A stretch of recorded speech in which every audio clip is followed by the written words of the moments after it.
Shinji and Warhammer40k, Chapter 10, Asuka Strikes Back, Part 1. It was a moonlit night, and cool breeze flitted over that sea. A certain red-haired teen girl leaned over the ship's railings and breathed in. Beyond that horizon there was her glorious future. Kaji, she asked, what can you tell me about the third children? Huh? The man lay there, staring up at the moon. It meant something different to him. Japan or America or Germany, always the same. It was comforting in an insulting sort of way. The moon was bright then, too, when he simply decided to leave Japan to become a man of the world, tied to no one, free, unable to be hurt. In retrospect, that didn't really work out as well as he planned, which was why he was willing to go back. Kaji! Oh yeah, Asuka. He had great practice in tuning her out. Huh? He asked again. What do you know about the third child? Oh, you mean Shinji Ikari. Truthfully, he thought more of him as the kid Misato has to look after than anything. He turned on his side and reached into his pocket. This should explain things better than I can. Asuka took it from his hand. A trading card? Tokyo Free's been destroyed so many times they had to find some other way of raising funds than just begging for it from the international community. This was one of the most successful ones. It's quite an interesting story, really. They set it all up as some sort of Evangelion fantasy battle. The card in her hand was of the two known Evangelions, machine gods of an earlier age, sleeping after having nearly destroyed the world. Once more they have awoken in sensing the arrival of their ancient enemies. Only the fact that their intellect had decayed to the level of beasts, and were linked to two children without whom they couldn't even move, kept them from scourging all life from the world again. Titanicus, 15 stars. One scary mother. Principio Aeternis. Attack, 45,000. Defense, 45,000. Evoke using magic card Shinji Ikari and sacrificing 15 power points. If attacked in defense position, take everything on the field except it into the graveyard, as it demolishes all armies and cities around itself in just 5 minutes. Return it to the deck after next turn. If attacked while in attack position, laugh at your enemy for his stupidity and reduce his life points by half. Return it into the deck after destroying the attacking card. It may attack only once before being returned to the deck, but will utterly destroy all enemy forces in the field and all magic cards, yours and the enemy. Your cards in attack position must also be returned to the deck as collateral damage. Turning it over, she saw, I have walked as a god, fought as a god. I have made the battlefield my home. I am the god in the machine. I am the hope and fury of man. I am Evangelion, Titanicus, Principio Aeternus. The enemies of humanity will die. By my hands they shall be broken. I am Principio Aeternus. What the hell is this? She yelled out, nearly throwing the thing away. Kaji's voice was bored. Oi, don't even wrinkle it. It's kind of valuable. Reluctantly, she gave the card back to him. Kaji put it back in his pocket. What's that supposed to mean? It means it's a current assumption by the Principal of Japan, and echoed by the world, that Shinji Ikari inside the Principal Aeternus is pretty much unstoppable. He decided to take out a cigarette, even if Asuka hated the damn things. Probably even because of that. She wouldn't go damn near his lips while they smelt of it. My God! No way! They can't be that stupid! You have to understand. Humanity is experiencing something it had never expected or prepared for. We're fighting for our very existence, and we're throwing everything we have into making sure we win. I advise you not to go out there with any preconceptions, Asuka. Japan, well, it's always been crazy. Just hides its funky weirdness better at certain times. Asuka frowned. She was, after all, half Japanese. Kaji was full Japanese. Or just full of it, if that was the case. She turned back to the sea. She supposed it would be refreshing to be away from Germany and being treated like Princess Asuka. If he could do it, then so could she. Kaji allowed himself a smirk. Yeah, kids are so easy to prod into action. Things just might get interesting again. Misato would be there. He hoped Shinji didn't fail in making it all so entertaining to watch, what with his charge. It was a dark room. Black numbered monoliths seemed to float up in the air. Deep and electronically modulated voices issued from them. "You acted in haste and against the auspices of this council," rumbled out from 8. "What did you really hope to accomplish? The prophecy?" The number 5 flashed green. "It was indistinct. It only marked a boy. It could be anyone. It could even be the one who replaces the current pilot of Unit 1. Nonetheless, you have failed. He will be tested until the very last moment. This is also written." 5 continued. "It is all too possible to fail. Here, in the end, he was incapable of saving himself. It also proves my point. This is not the one we are waiting for. So Ikari has unleashed his pet angel," said the slab marked 4. "How does this affect things?" "It is of little consequence. Let us release our own," replied 3. Bloodbath in Tokyo 3! This and variants of it were the headlines all over the nation. Buildings were blown up, corpses were strewn across the street, walls were painted in red. There was a bright flash, a cleansing fire spread out and rose high into the heavens. There was silence for a time, then a roar to split the sky. The obscuring sea of smoke broke outwards, and there at the very epicenter of the blast stood Principio Eternus. Its rage was nearly palpable. It growled as it saw 2 more warheads inbound. It reached out and crumpled the N2-tipped missiles in mid-flight. It swiped at the air and swat out entire rings of VTOLs out from the sky. Pum pum! Shots slammed upon its back armour. Principio Eternus turned to see several MBTs sending out barrage after frantic barrage. It roared. The tanks began to retreat, but too slowly. The Evangelion stride broke apart all in its path. It leapt and was soon at them. They were helpless. Those cannons couldn't aim straight up. Principio Eternus slapped down and smeared one tank right into the reinforced concrete roads of Tokyo 3. A fusillade of missiles left white streaks like unrolled yarn as they converged upon the Evangelion. An enraged purple face emerged from the smoke. Principio Eternus roared, reaching down and grabbed the tank, trying to flee from between its legs. It bit off the turret and spat that out at a passing VTOL. The cannon speared the attack craft and plunged it into a building. Explosion. Principio Eternus rose.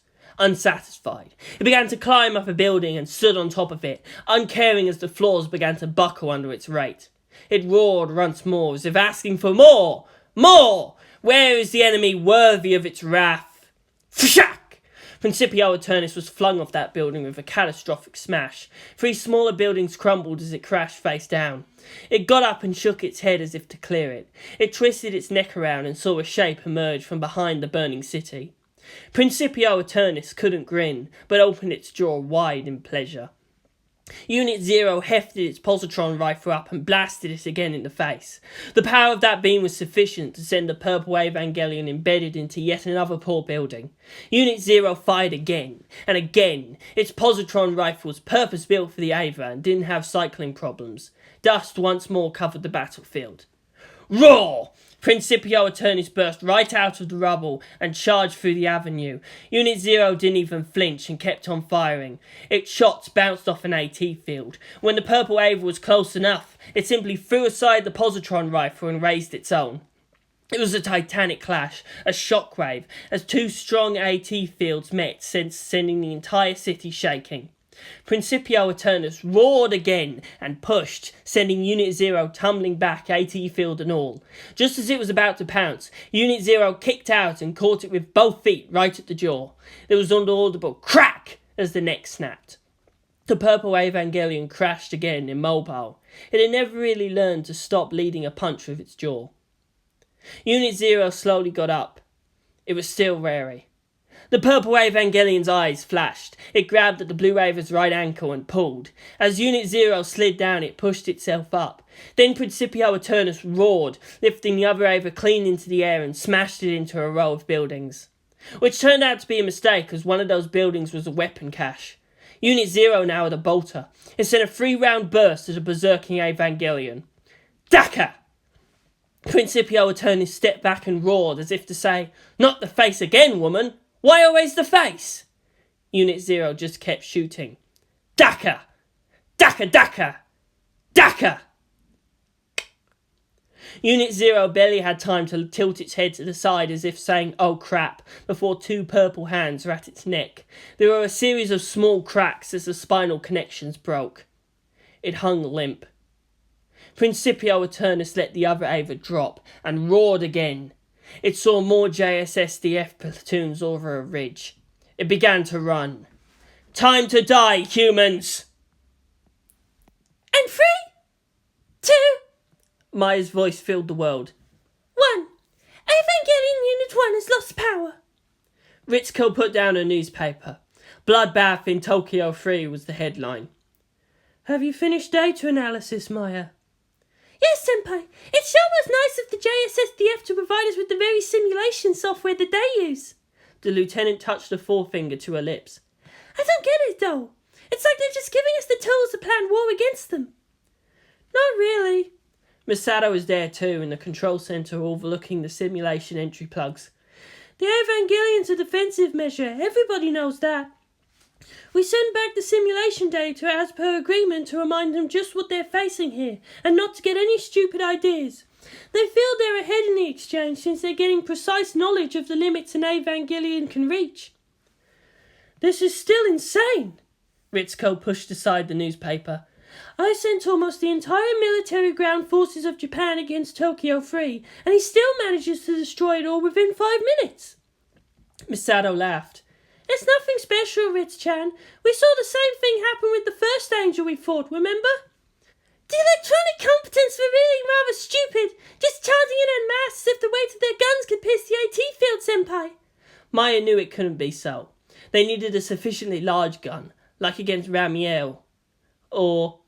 Only an Evangelion can stop another Evangelion.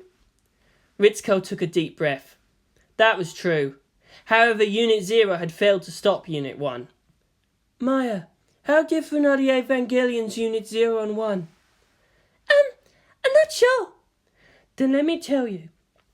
There is very little difference in performance between the prototype and test type. The AT field generation system is the same. The muscular components are the same. In that simulation, both Evangelions are programmed to be perfectly equal. Why do you think Unit 1 is capable of overpowering 0 so easily? I think it's because Shinji-kun has the stronger will. Rei, why are you holding back? There was a pause as the pilot considered her actions. It was not my wish to harm Pilot Akari.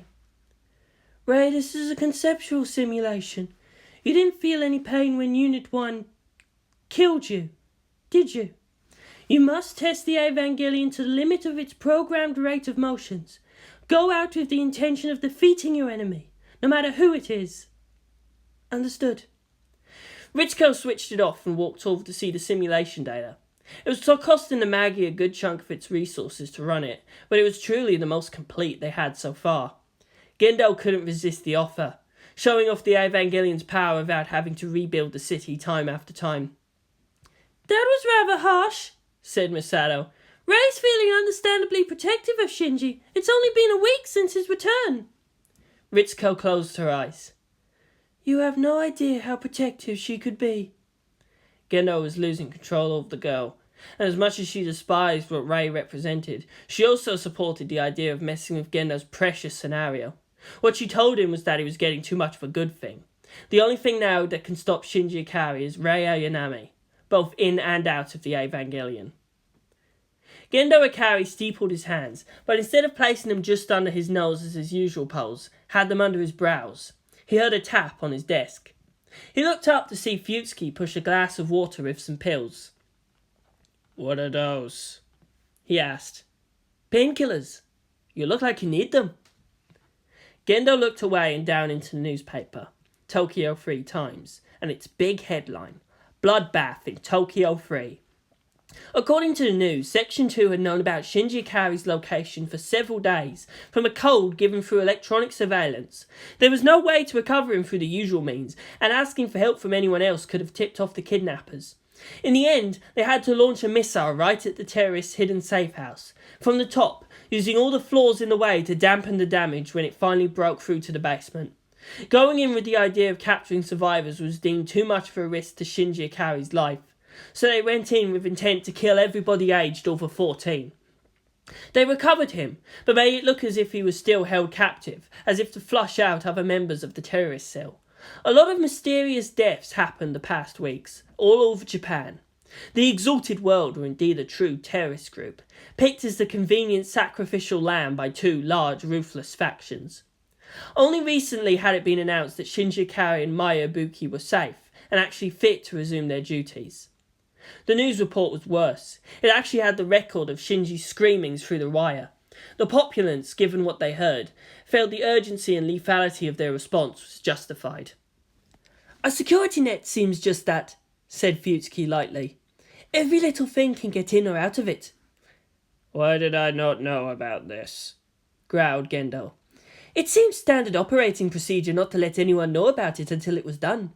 Even the Section 2 chief only had a vague inkling of what was about to happen. The risks of being compromised were just too high. This is Tokyo 3, and they still managed to take one of the pilots. This time total silence. Total darkness."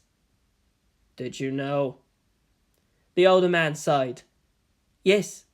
Truthfully, no. The Section 2 chief approached him, however, with a predated order. It was clear the intelligence branch of NERV felt more than aggrieved at being under such pressure, as Gendo continuously refused to consider negotiation. However, in the end, they performed splendidly. Section 2 were not there to solve mysteries. NERV had too many that even itself may not know. They were there to provide a convenient rationale when needed. "Rei got to him before they did." "Just at the brink of the deadline, Ikari. Is it assuring that the writings of men long dead, probably considered even insane by their time, prove true? I wonder how much comfort the words would provide. Had you lost your only son?" "That is immaterial. That piece of the prophecy has proven true. Now everything from this point on will be easier for us." "I wonder if you actually despise your son." "You wanted the world for him, you know. It was her fondest wish." "She wanted this sacrifice so much she was willing to sacrifice herself. Nothing else mattered to her. Not even that I loved her." Gendo's words were toneless. "I wonder if you regret that single unselfish moment." The old man sighed. "That for once you gave up your own happiness because someone asked for it. Is that why you can't let this go?" Gendo didn't respond. "That's why I still help you." What was most surprising was how easily the old order asserted itself. The old rituals and the old exchanges made the past 2 weeks as if they never happened. Toji and Kensuke were boisterous as ever, and Ikari had to shout some more to keep them in line. However, she was smiling. There were changes, however. People knew just how far Shinji was willing to go when inside the Evangelion. Months had passed since the last angel attack, and the memory began to fade. The pilots Ikari and Ayanami were treated as normal children. The sudden attack upon the pilot of Principio Eternus, however, reminded them all again they were living in the front lines of a war, inching on into a violent conclusion. When people looked, their eyes now had pity. Shinji laughed less, even as those around him seemed to try to force their own mirth. His eyes seemed even older, and they all chalked it up to the brutality of what he'd experienced. Not all were so charitable, however. The myth of Shinji's invincibility had shattered. He was in the end just a boy, outside of the most formidable fighting machines that humanity ever made. "What was that?" Toji bellowed. He grabbed one of the students by his collars and yanked up. "I dare you to say that again." The student smirked. "Listening in to private conversations now, Toji? Did you get bored of following Ikari around like a puppy?" The 3 other young teens behind him nodded. Toji shoved him towards his cronies. "Say it or take it back. I'm not giving you any other choice." They looked down at him. They were all actually a grade higher. They were also in the athletic team, and it was after school in the gym. Toji just chanced to walk past as they were laughing. The one who spoke out was the football captain. I said, he started with a self-satisfied grin. I wondered if Akari was still even a man anymore. He's got all of you following around after him, running around at the slightest rag of his tail. They all had expectant grins. All emotion fled from Toji's face.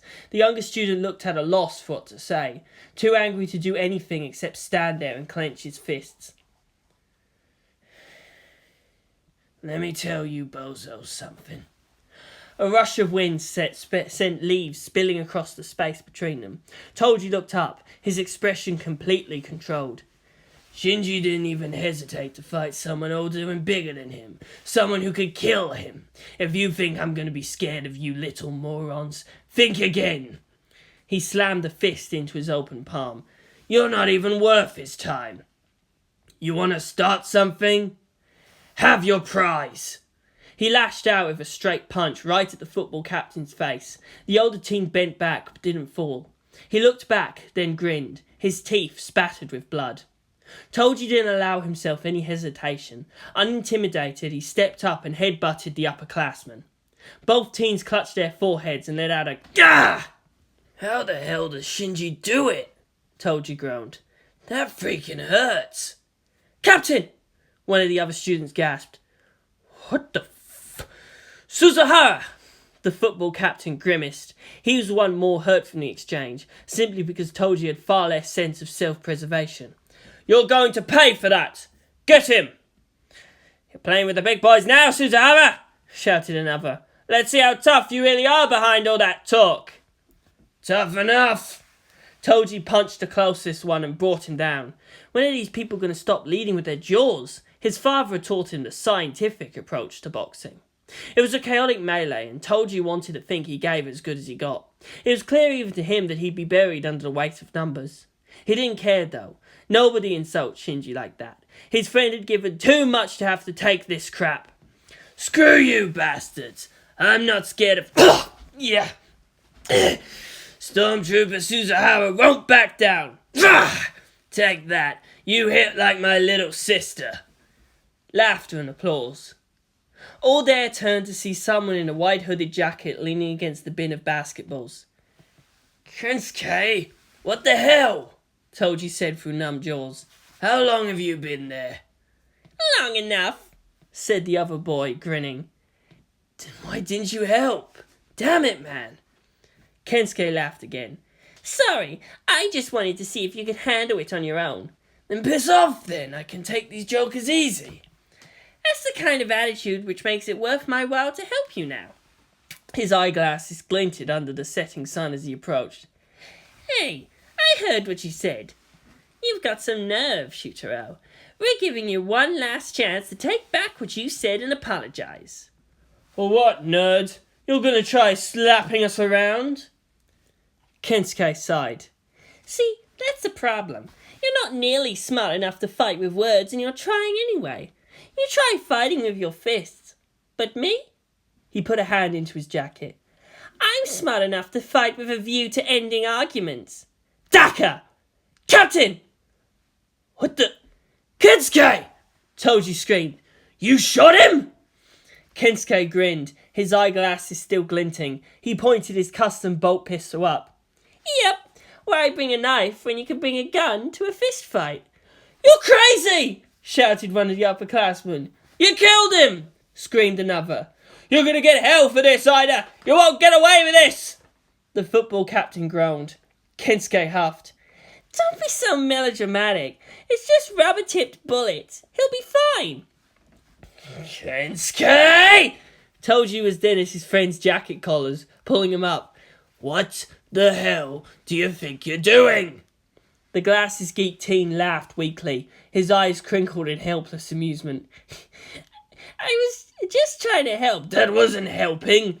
A man's fight is one thing, but you could get expelled for this shit. Toji let his friends go. What's wrong with you? It's not worth it. Shinji needs us to protect him, and this won't help things. Yeah, your ass is out of here, Ida! One of the upperclassmen called out. Shut up! Toji punched him into the ground. He pointed to the two other students. Move and you get the same treatment. They nodded fearfully.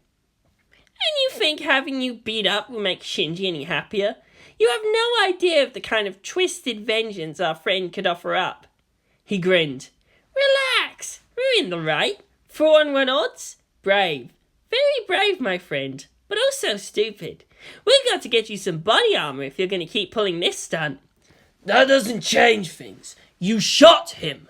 Are you even allowed to carry that thing around? In a word, yes. What? Didn't you know? Special dispensation by order of the Tokyo Free Council. Shinji was kidnapped once. Now that they can't get at him anymore, his friends, are his greatest weaknesses. We're also targets. He blinked. You didn't know you were allowed to bear non-lethal arms? Trying to hospitalize you is grounds for self-defense. That doesn't give you the right to shoot us whenever you feel like it, the upperclassman complained. Kensuke touched his forehead to the bolt pistol. The machine spirit knows the truth in those words. It, however, will not abide the sight of injustice. Let Shinji defend this city from those who threaten it, and we shall defend him from those he can't protect himself against. You're crazy! So what's your point? He grinned again. Kensuke had a gun. Nothing could ruin his day. Insults just bounced off his euphoria. Toji rubbed his face in consternation. Oh, this can't be happening. Now I'm being the responsible one? He glared at the other jocks. Get the hell out. Take that trash with you. They were too happy to comply. Shit, Toji groaned. Hikari's not going to be happy. Didn't you notice she's taken to wearing a jacket now too? I gave her a taser gun just yesterday. Somehow a black jacket similar to Toji, only lined in red instead of yellow, framed her face nicely. Her twin little pigtails with two cherry-like bands no longer seemed so childish. He grinned in remembering Toji's gobsmacked face as he first saw her in that. It only heightened the impression among the students that the two were already all but married. Toji groaned. Inquisitor Hiraki was just the type to aim at people's groins. Things are changing so fast, Kensuke. Are we turning into some sort of army? These are painful times we live in, my friend. All of humanity is fighting for survival. Why does this surprise you? The nerd nodded to himself. There were plenty of precedents out of the many wars in history of children being allowed to bear arms and fight. Second Impact itself lowered the age of enlistment from 18 to 16. Marriage was down to 15. They were 14. Soon enough, they would have to take their place in the world. Maya's not coming tonight, Shin-chan, Misato called out. Ritsuko and her need to go pull another all-nighter back at the labs. All right, Misato-san, I'll just cook something simple tonight. There's a lot you can do with tofu. That sounds interesting. Thank you, Shin-chan. She sat down on the table and saw there already a chilled can of yabisu waiting for her. Next to that was a small glass of ice cubes. Pen waited at the opposite end, also with his own ice-filled glass. He let out a "Rah!" of welcoming and warning. Misato opened up the can and took a gulp. Ah! That's the stuff! She poured half of it into Pen's glass. The penguin let out a "Rah!" of similar sentiment. Pen finished first. He made a small bow, waddled off in search of the remote, then plunked down to watch the news. Misato drank her beer in silence. She made perfunctory remarks as Shinji served the food. She spent most of the time just watching him, the precise economy of his motions. It wasn't robotic, but like he didn't move any more than he needed to. It was a lingering habit from the weeks of recovery, when every movement caused a bruise to twinge. In the end, it seemed, he had learned to move like Rei. That made Misato remember that there were two pilots. The Evangelion caused nothing but pain. She wondered what the girl had been subject to turn out the way she did. They had to bear the burden of a world, and she felt she had ample reason to feel guilty. She didn't fully understand the why, only that it had to be done. The Avas were mankind's only chance. Are you sure you're all right, Shinji? She asked. Shinji only nodded, his eyes wide and innocent, in mid-chewing. He picked up another slice of seasoned fried tofu with his chopsticks. You know you can talk to me about anything, right? Out of all the people in this world, please, trust me, I won't ever judge you. He nodded. Thank you, Misato-san. But in just saying that, you already judged me. It's nothing I need to get off my chest.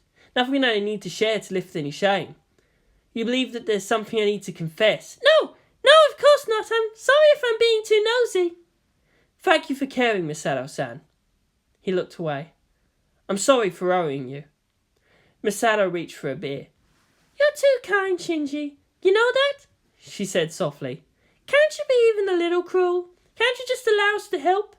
That's selfish too.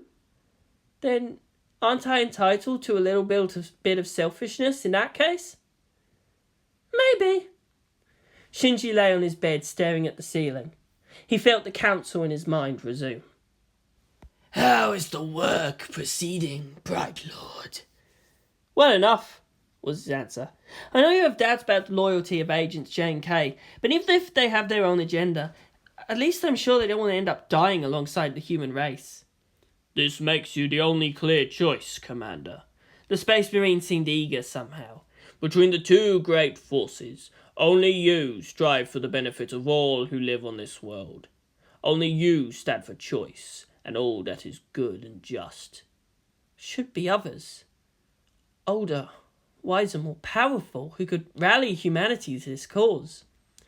Ah, there, young king. You decided not to reveal this to anyone else in authority. What would it bring? Death. The angels would prey upon this world.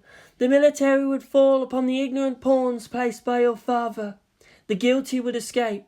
There is little to be gained in haste.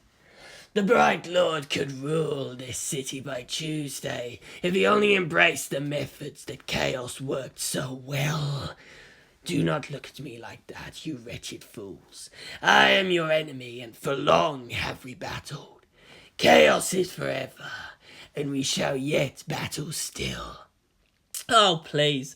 A lot of things you suggest I do are just physically impossible, or just impossible by physics. I dare you to draw a chaos circle and see if it does not work. No. I double dare you then. So this is the cunning of chaos? Murmured the Eldar Farseer. Stupid males. Shinji heard the door to his room start to slide open. He turned away from the door and pretended to be asleep. Misato had been checking up on him every night, as if he would ever run away. He shut his eyes and waited for the door to close again. Instead, he felt a weight added to his bed, and soft warmth floating over his shoulders. What? Misato-san? Shh. I'm sorry, Shinji. I need to know you're still here. Is that all right? He remained still. It's all right. Poor Misato-san. I don't care how this looks like. Her voice was soft, as if she might cry again. I really thought you would die. When Gendo kept refusing, I swore to shoot him the next day. The only thing that stopped me were the Section 2 agents showing up at 5 a.m. I'm sorry, he said back. You shouldn't need to go to that length for my sake. You should never need to suffer. I don't want you to be hurt, Misato-san. You're a hateful person sometimes. You know that, Shinji? I am? When you say it like that, it's like shouting out, I don't really care about what you think. I'm taking it all for myself. It's our pain. It's our choice. Her fingernails dug into the flesh of his forearms. We're people, Shinji, not your pets. Not the ones who can't defend themselves without your giving up your life. Seeing you fight, I hate it. Why do you have to act as if you need to prove yourself more mature than us adults, that you can take care of things better than us, whose responsibility is to take charge of the world? Misato-san, Most of all, I hate how you think we'll only care for you as long as you're useful to us. Shinji winced. Misato was far more perceptive than he had believed. Working the threads of his plan reduced people and events into elements of cause and effect. He could afford only controlled deviations, and in such view, poor selfishness was all but impossible. Everybody's selfish in some way. There are no innocents. The only way to reliably plan ahead was to consider what they would value and would react to appeals or threats to those values. This is my home now, Misato-san. Don't ever leave me again, Shinji. He turned suddenly and met her shocked eyes. I won't let you die. Not while I can still fight.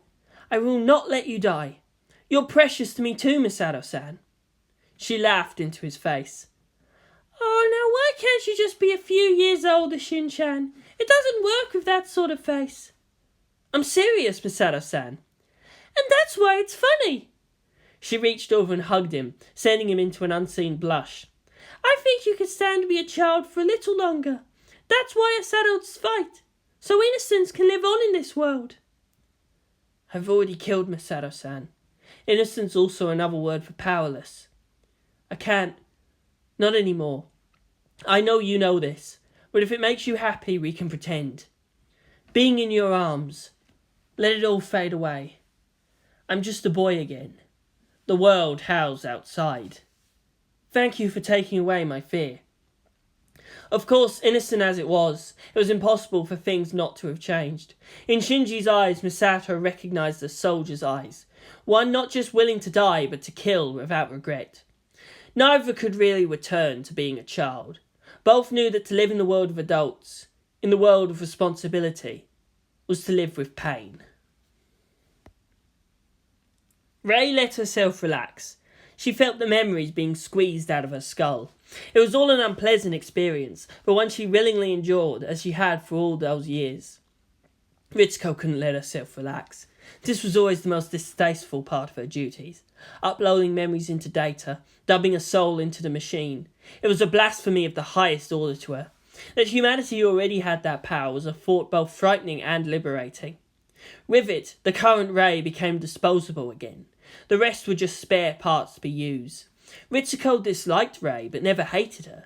How could you hate something you can't completely understand? She knew Rei even down to the colour of her internal organs. One cannot hate tools, or all the blame always lies upon those who use them. She didn't understand Gendo, even after all that time, even after their unnatural intimacy. She could say with ease that she hated him, and at the same time was also addicted to him. She hated this duty, especially when Gendo was around. He spent hours staring up at the floating, naked figure of someone who looked almost like his wife. It's complete, she said. Draining containment tank. Most of all, she hated the sheer drudgery of the task. It was nothing more than pushing buttons and waiting at monitors. Anyone could do it, but nobody else had the background or security rating. Very well, Dr. Akagi. You may go.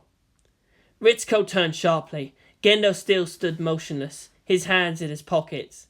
He was watching Rei dress. He can do anything that he wants, this deep in terminal dogma. It was a place beyond the reach of all laws of man. That bump on his pants could be either an erection or a gun. She clenched her fists. I'm sorry, Rei, she thought for the very first time, and left. Rei. Yes, Commander. Why did you rescue the pilot of Unit 1? She didn't even blink. Was I not supposed to? You acted outside of your orders. She looked up at him, and the gun directly touching her forehead. He was your son. Gendo's eyes narrowed a fraction. Rei, how did you find the pilot of Unit 1? He asked next. I could hear him. I'm not certain. I just knew. And upon hearing him, you acted? Yes. You used your AT field? Yes. Even though you were ordered to restrict your use until necessary? I felt it was necessary. Why? He was your son, Commander. Gendo looked at Rei's unflinching eye for a long moment. Rei simply could not lie. She was shaped that way. She could admit some of the truth, alter her wording, but a direct lie was completely beyond her. What did you do upon entering the place he was kept? I saw a pilot carry at gunpoint. I simply enclosed him in my AT field and left in the most direct manner. Straight upwards? Yes, sir. The AT field is always focused most easily upwards. It's the central point of unassisted flight. Where did you take him? I brought him to my apartment. What did you do next? I called Section 2. Gendo frowned slightly. Not a trace of hesitation. Rei acted as always so scrupulously truthful. Or was she?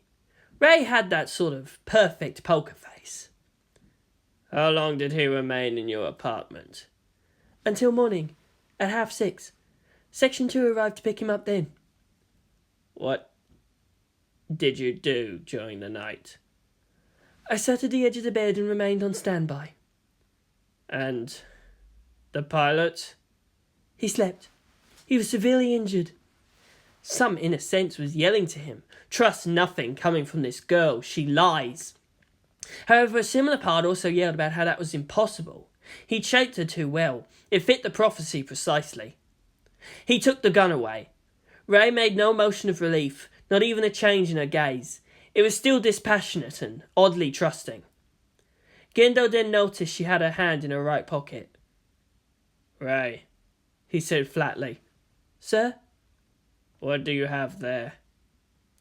Hesitantly, she reached out and opened her palm. There was the war boss, all green and red, in open-mouthed anger.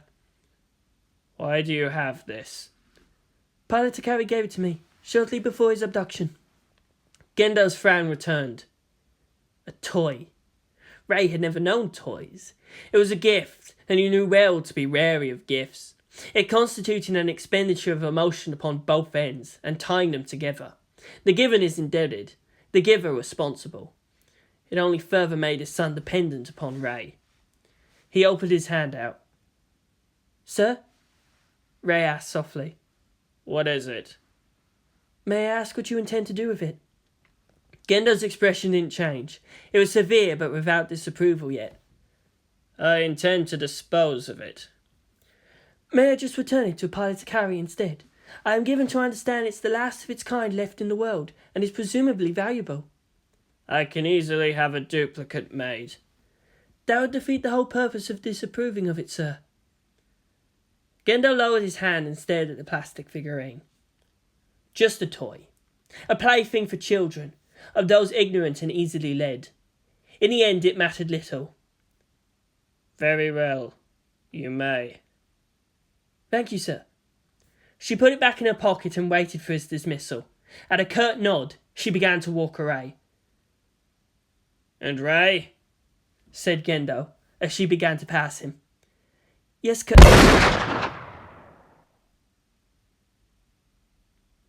Gendo shot her at the back of the head. Rei fell forward, dead instantly. He adjusted his glasses back up his nose. Then he turned away from the growing pool of blood, inching towards his shoe and over to the consoles. It was too dangerous to have around a Rei that knew well how to use her AT field. His bullets could easily have been as nothing. Rei must not know she could reinterpret his orders. He looked at the display and made sure to delete the past 2 weeks of memory. That should be enough to keep her sync ratio. There were plenty of other spares. This one wouldn't be missed. Shinji began to cry in Misato's arms. She pulled him tighter and kissed the top of his head. Shinji, let me take some of your pain. Please. Rei, I'm sorry. Rei, he shouted into himself. Don't. I'm sorry. I gave him a chance till the very end. I don't want to be alone again. He gripped around Misato's waist. Rei, he murmured in his sleep. The purple-haired woman smiled slightly. So that's the type of tight young body you want next to you, Shin-chan, she whispered. I never figured you for the lovesick type. Shinji slept forcefully on, still sobbing faintly. It was a bright and cloudless morning. The helicopter chopped through a cloud and beheld the sparkling sea. The blueness filled all they could see from horizon to horizon. Make 555D transport helicopter! Kensuke exulted. I never thought I'd get a chance to fly on one. He clapped his hands together. I can feel this a calm and trustworthy machine spirit for continuing to serve this long. Misato looked pointedly at him, then sighed. Shinji sure had some strange friends. The other one was trying very hard to peek up her skirt without being so obvious about it. She uncrossed her legs, then switched which leg was up on the other. Her skirt hiked up a millimetre higher, and the change in his expression was instantaneous. She closed her eyes and grinned a bit. I think it's stuffy being in the same mountain day after day, so I asked all of you out on this date. Ugh! A date with Misato-san! This is... Ah! Toji began to bang his head against the side of the copter. Good thing I bought this cap just for today. Toji had on some strange amalgam of beret and helmet, thinking lustful thoughts about those Shinji consider almost family. Yeah, Masato-san was damn sexy, but it almost felt like leering at his own sister. Think of Hikari. He began to bang his head even more against the metal shell, as the thought of the teen girl in a similar tight skirt made blood rush to his head. Masato looked disappointed. She turned to see Shinji was just staring outside, lost again in his own world. She was starting to lose hope in her own attractiveness as a woman. Where are we heading, Masato-san? Asked Kensuke. Well, today we're going on a pleasure cruise on that ship over there.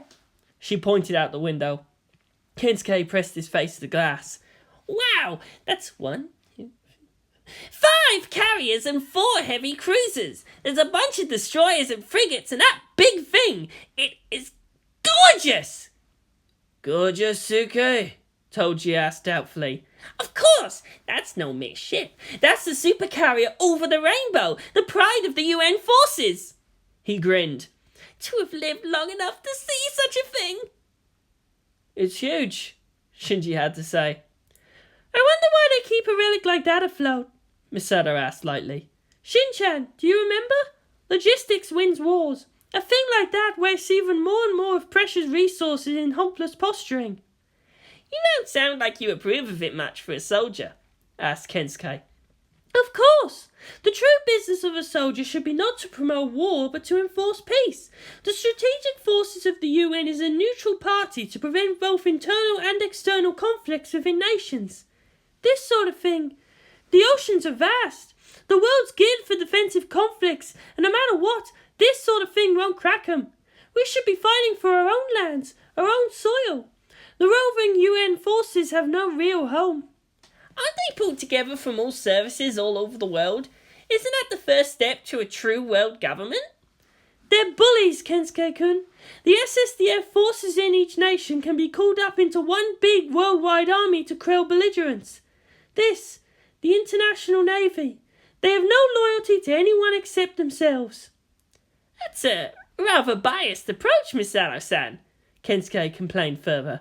They're all doing their duties to the best of their ability. Maybe so, but if ever the UN treaties fracture, it's more likely to start here, far away from the eyes of the people. The transport copter swooped down and landed on deck. Kensuke patted it as they got off. Thank you, Machine Spirit, for our safe arrival.